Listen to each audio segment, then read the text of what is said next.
नमस्कार विद्यार्थी मित्रांनो, आपण पाहत आहात अण्णासाहेब आवटे महाविद्यालयाचा यूट्यूब चॅनेल आणि या यूट्यूब चॅनेलवरून मी प्राध्यापक कैलास शेरंडे आपलं सर्वांचं स्वागत करतो।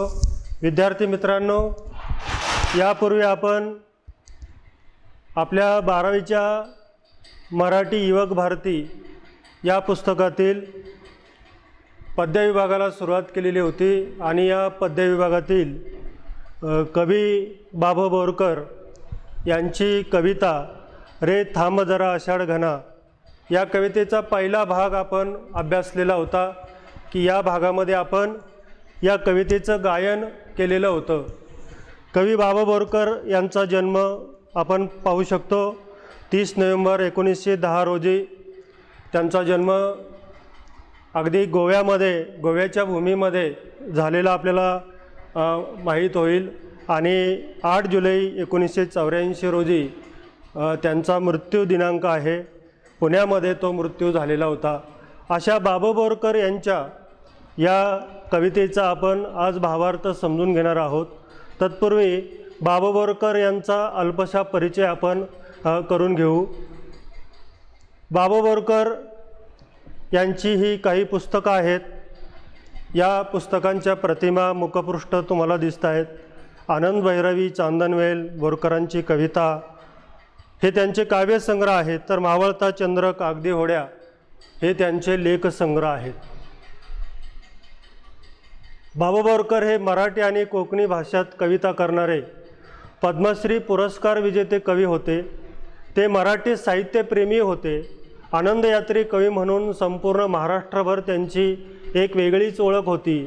निसर्ग आणि प्रेम हा त्यांच्या कवितेचा मुख्य विषय आहे। नादमयता हा त्यांच्या काव्याचा विशेष गुण आहे। त्यांचे काही कविता संग्रह आपण पाहू शकतो। चैत्र पुनव, चांदनवेल, कांचन संध्या, अनुरागिनी, चिन्मयी हे काव्यसंग्रह आहेत। तर ते कथाकार, कादंबरीकार, लेख, ललितलेख, साहित्य याही प्रकारामध्ये त्यांनी विपुल अशा प्रकारचं लेखन केलेलं आहे। आणि विशेष म्हणजे सासाय हा जो त्यांचा कोकणी भाषेमध्ये काव्यसंग्रह आहे तो विशेष गाजलेला काव्यसंग्रह आहे आणि त्याला भारत सरकारने साहित्य अकादमीच्या पुरस्काराने सुद्धा सन्मानित केलेलं आहे। असे हे प्रसिद्ध कवी, निसर्ग कवी म्हणून ज्यांची ओळख आहे ते बाबू बोरकर। विद्यार्थी मित्रांनो, या कवितेची मध्यवर्ती कल्पना आपण समजून घेऊ। या कवितेमध्ये कवी बाबू बोरकर यांनी आषाढ घनाने जे काही निसर्ग सौंदर्य आपल्या संपूर्ण परिसरामध्ये निर्माण केलेलं आहे, ते निसर्ग सौंदर्य जर पाहायचं असेल तर पावसाने थोडं थांबलं पाहिजे आणि तो थांबल्यानंतर ही जी काही सृष्टी हिरवाईने नटलेली आहे ही सृष्टी आपल्याला डोळा भरून पाहता येईल। या परिसरामध्ये जी काही हिरवाईने नटलेली शेती असेल, शेतात सुरू असलेली पिकं असतील, सोनचाफा असेल, केवडा असेल, लाजरी जाई असेल, हे निसर्ग सौंदर्य आपल्याला मनसोक्त पाहता येईल। आणि म्हणून कवी या कवितेमध्ये आपल्या या आषाढ घनाला एक विनंती वजा आर्जव करत आहे की आषाढ घना तू थांब आणि तू जर थांबला तर मला या निसर्गामध्ये तू निर्माण केलेलं जे काही निसर्ग वैभव आहे ते मला मनसोक्त पाहता येईल। अशी ही या कवितेची मध्यवर्ती कल्पना आहे। विद्यार्थी मित्रांनो, या कवितेमध्ये बाबू बोरकर यांनी जे काही शब्द वापरलेले आहेत ते शब्द संस्कृत भाषेतले शब्द आहेत किंवा ग्रामीण भाषेतले शब्द आहेत।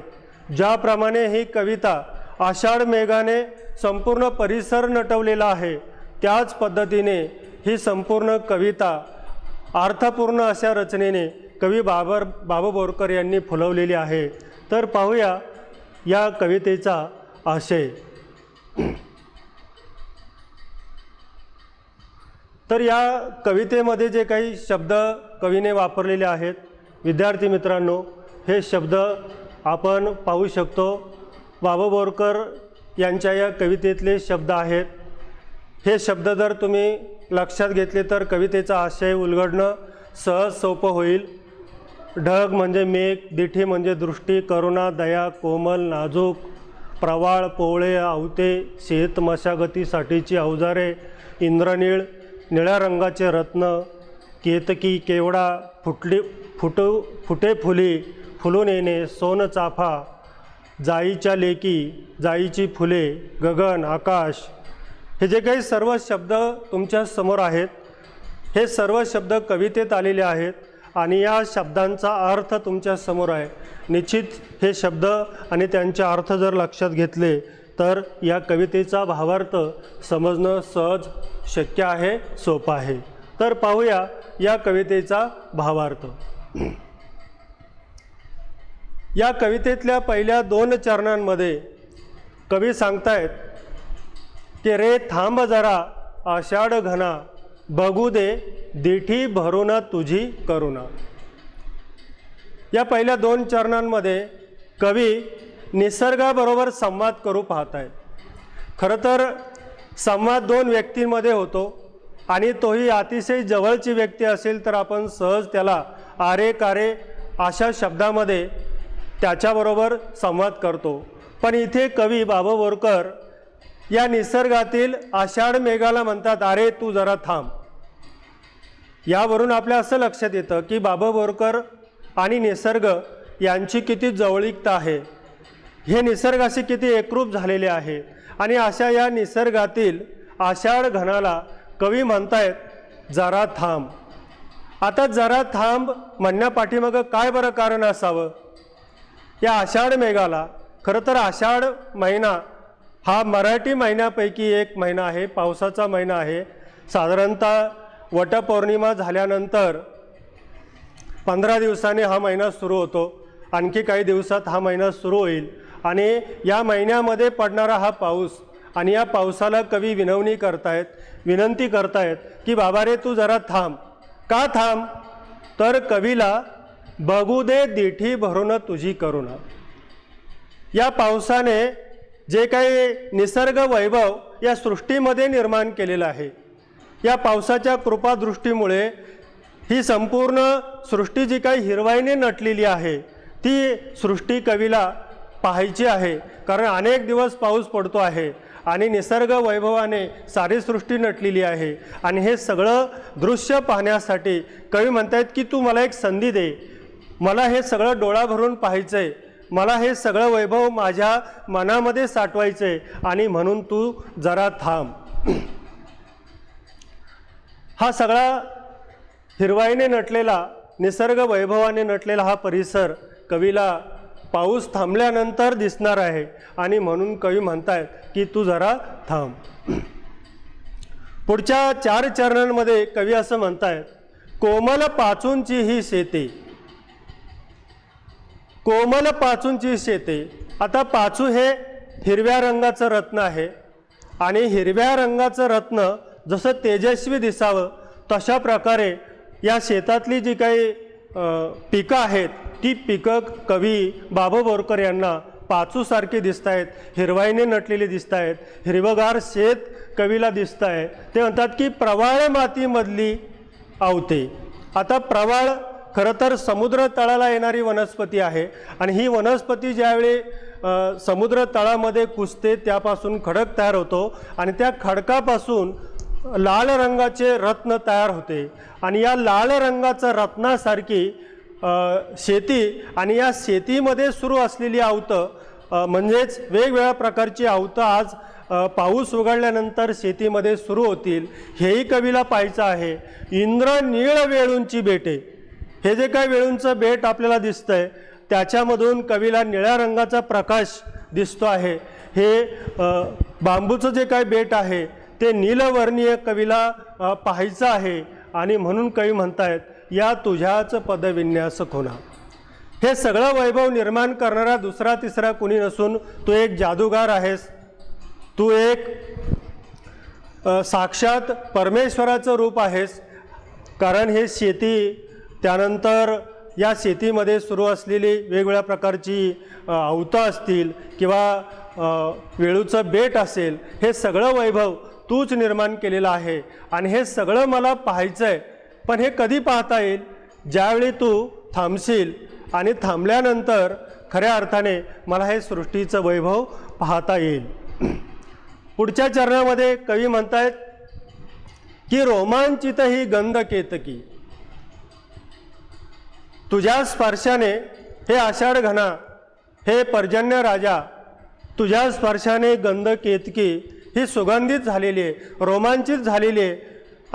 अतिशय आनंदाने माणसाच्या अंगावर काटा उभा राहावा तशा प्रकारे ही गंध केतकी फुलून आलेली आहे, रोमांचित झालेली आहे। त्याचबरोबर सोन चंपकी म्हणजे सोनचाफा, या सोनचाफ्याची फुलंसुद्धा आपल्या अतिशय सुंदररित्या उमललेली आहेत, फुललेली आहेत।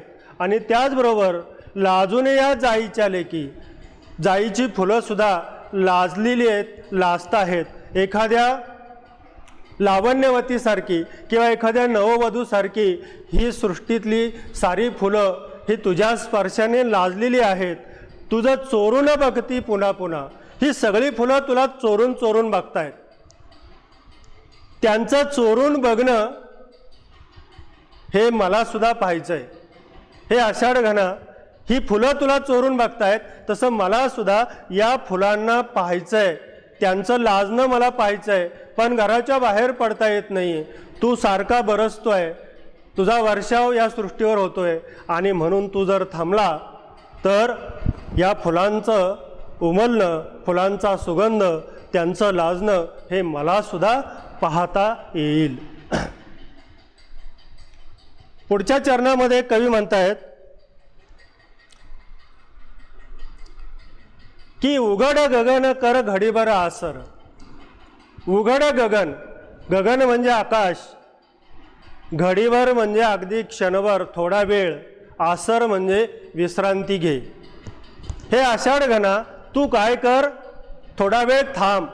आणि थोडा वेळ थांबल्याने का होईल तर हे आकाश जे आपल्याला निळं दिसतंय तशा प्रकारचे आकाश मला पाहायला मिळेल। आणि तू विश्रांती घेतल्यानंतर आणि खुले कर वासर मनी घर, तू जर थांबला तर आकाश निळं होईल, आकाशामध्ये वासरमणी म्हणजे सूर्य, सूर्याचं घर मोकळं होईल, म्हणजे सूर्याचं दर्शन होईल।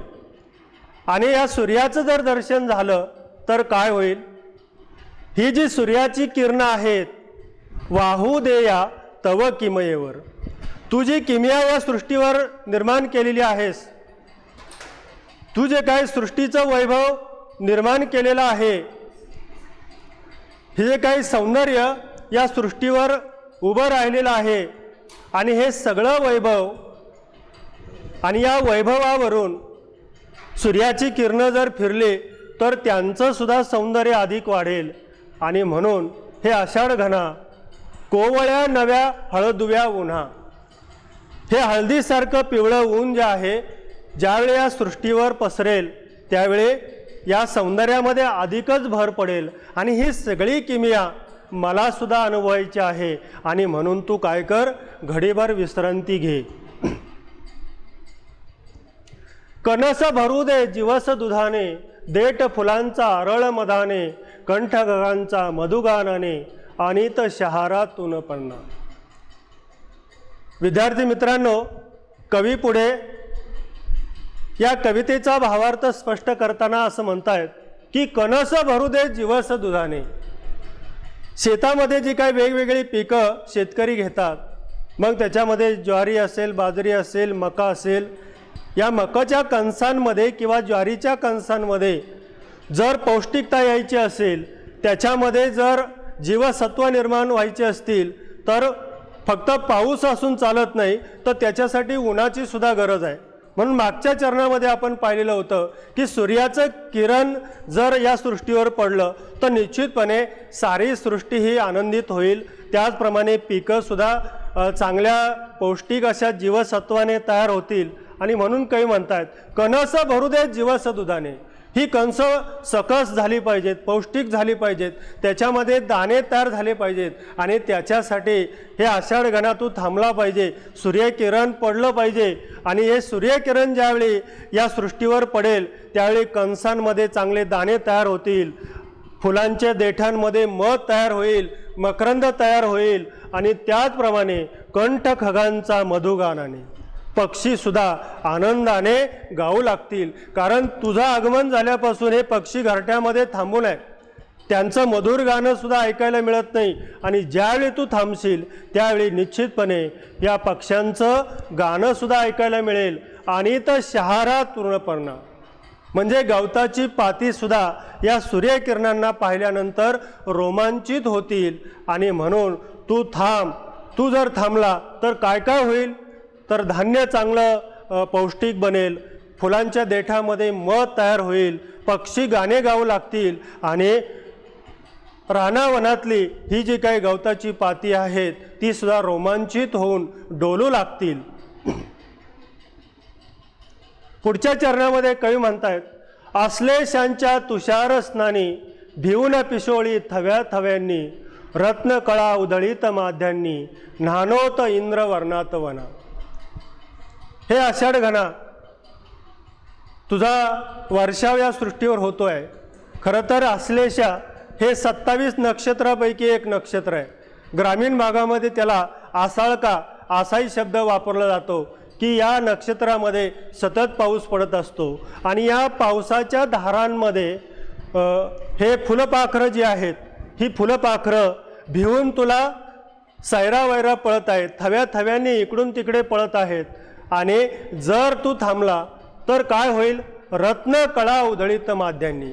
माध्यान्ह म्हणजे दुपारची वेळ. आणि या दुपारच्या वेळी ज्यावेळी ही फुलं रंगीबिरंगी फुलपाखरं या सृष्टीवर वावरतील त्यावेळी रत्नकळा, ज्याप्रमाणे वेगवेगळ्या रंगाची रत्न आपल्याला पाहायला मिळतात तशाच प्रकारे या सृष्टीवरचं चित्र या फुलपाखरांच्या वावरण्याने, फुलपाखरांच्या बागडण्याने सृष्टीवर निर्माण होईल. आणि न्हानोत इंद्र वर्णात वना.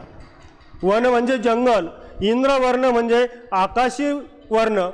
आणि ही सगळी सृष्टी हे आषाढ घना इंद्रवर्णात बुडून गेली पाहिजे. म्हणजे तू थांबला पाहिजे, आकाशामध्ये नीलवर्ण पसरला पाहिजे आणि त्या नीलवर्णामध्ये ही संपूर्ण सृष्टी न्हावून निघाली पाहिजे. पण हे सगळं कधी होईल, ज्यावेळी तू थांबशील त्यावेळी निश्चितपणे हे फुलपाखरांचं बागडणं मला पाहता येईल, त्यांचं रंगीबिरंगी अशा प्रकारचे रूपं मला अनुभवता येतील आणि ही संधी तू मला द्यावीस, अशा प्रकारची एक विनवणी कवी बाबा बोरकरांनी या पुढच्या चरणामध्ये केलेली आहे.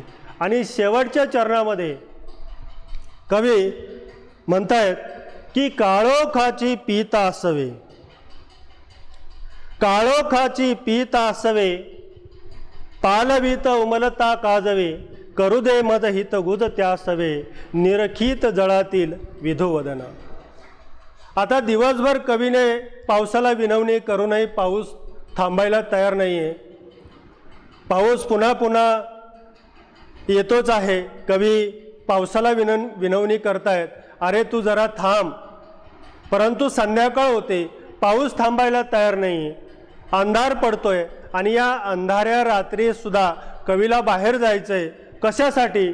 काळोखाची पीता असावे पालवीत उमलता काजवे. या काळोख्या रात्रीमध्ये ज्या ठिकाणी दलदल आहे, ज्या ठिकाणी ओलावा आहे, अशा ठिकाणी जे काही काजवे उमलताना कवीला पाहायचे आहेत. हे काजवे म्हणजे जणू काही झाडांना लागलेली फुलं आहेत, झाडांना उमललेली प्रकाश फुले आहेत आणि हे कवीला अनुभवायचं आहे. पण हे अनुभवण्यासाठी कवी म्हणतायत की मला या काजव्यांबरोबर संवाद करायचा आहे. करू दे मद हितगुज. हितगुज करणे, संवाद करणे, गप्पा गोष्टी करणे, गुज गोष्टी करणे, चर्चा करणे, मला या काजव्यांबरोबर संवाद करायचा आहे. मला काजव्यांबरोबर गप्पा गोष्टी करायच्या आहेत. निरखित जळातील विधुवदना. पाण्यामध्ये पडलेलं चंद्राचं प्रतिबिंब मला पाहायचं आहे आणि यासाठी खरं तर तू थांबलं पाहिजे. विद्यार्थी मित्रांनो, या संपूर्ण कवितेमध्ये कवीने निसर्गातली घटकांबरोबर संवाद केलेला आहे आणि ज्यावेळी निसर्गातील घटकही ज्यावेळी संवाद करताहेत, बोलताहेत, आपल्या भावना व्यक्त करताहेत, असं वर्णन जिथे केलेलं असतं तिथे चेतना गुणोक्ती अलंकार होतो। त्याने कवितेमध्ये चैतन्य निर्माण होतं, कवितेमध्ये सजीवपणा येतो आणि या संपूर्ण कवितेमध्ये बाभा बोरकरांनी या निसर्गातल्या घटकांबरोबर संवाद करण्याचा प्रयत्न केलेला आहे, त्यांच्याबरोबर हितगुज करण्याचा प्रयत्न केलेला आहे। आषाढ घनाला पुन्हा पुन्हा विनवणी केलेली आहे, तू जर थांबला तर काय होईल, तर मला ही शेती पाहता येईल, उमललेली फुलं पाहता येईल, पक्ष्यांचे आवाज ऐकता येतील, सूर्यकिरणाचं दर्शन होईल, इंद्रधनुष्याच्या रंगाप्रमाणे बागडणारी फुलपाखरं मला पाहता येतील, फुलांचा आनंद, त्यांचा सुगंध मला घेता येईल आणि त्याचप्रमाणे ह्या काजव्यांबरोबर मला संवाद करता येईल। अशा पद्धतीने या कवितेमध्ये कवी बाभा बोरकरांनी निसर्ग सौंदर्याचं अप्रतिम अशा प्रकारचं वर्णन या संपूर्ण कवितेमध्ये ओतपोत भरलेलं आहे आणि ते आपण विद्यार्थी मित्रांनो समजून घेतलेलं आहे। ही निसर्गाची किमया पाहण्यासाठी मला खरं तर बाहेर पडायचं आहे आणि म्हणून ते पुन्हा पुन्हा या आषाढ घनाला विनंती करतायत की बाबा रे तू जरा थांब। का थांब, तर तुझं हे सौंदर्य मला डोळा भरून पाहायचं आहे, माझं मन तृप्त होईपर्यंत पाहायचं आहे, मनसोक्त या निसर्ग सौंदर्याचा मला आस्वाद घ्यायचा आहे आणि म्हणून तू थांबावंस, अशा प्रकारची एक विनंती कवी बाभा बोरकरांनी या कवितेमध्ये केलेली आहे। विद्यार्थी मित्रांनो, हे आपल्या पाठ्यपुस्तक आणि या पाठ्यपुस्तकावर पान नंबर 17 असलेली ही कविता आहे आणि या कवितेचं हे 18वं पान आहे आणि या कवितेमध्ये जे काही स्वाध्याय तुम्हाला लिहायचा आहे तो स्वाध्याय मी इथे देतोय। आषाढ महिन्यातील पावसाचा तुम्ही घेतलेला अनुभव तुमच्या शब्दात लिहा। आषाढ घनाचे आगमन झाले नाही तर तुमच्या कल्पना तुमच्या शब्दात तुम्हाला लिहायच्या आहेत। अशा पद्धतीने आपण अरे थांब जरा आषाढ घना ही बाभा बोरकरांची कविता 2 भागामध्ये संपवलेली आहे। निश्चित तुम्हाला या कवितेचा आशय समजला असेल। धन्यवाद।